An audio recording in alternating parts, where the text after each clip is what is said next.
If you eat snacks on football day, then you should get this.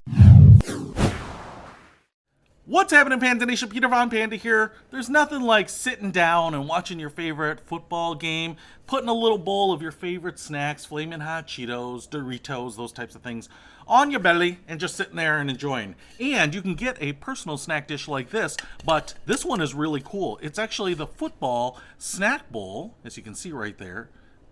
And what it is like this plastic polycarbonate bowl. It's got some nice weight to it. It seems very robust.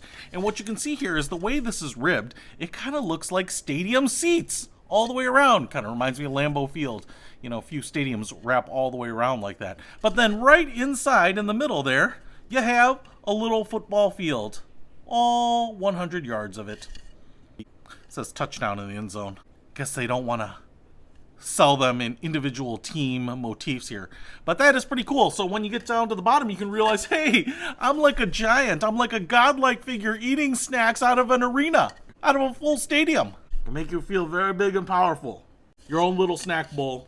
Pretty cool. Hey, if you want to pick this up and celebrate your love of football and your love of snacks, I'll put a link to it in the description. Peter Von Panda, out.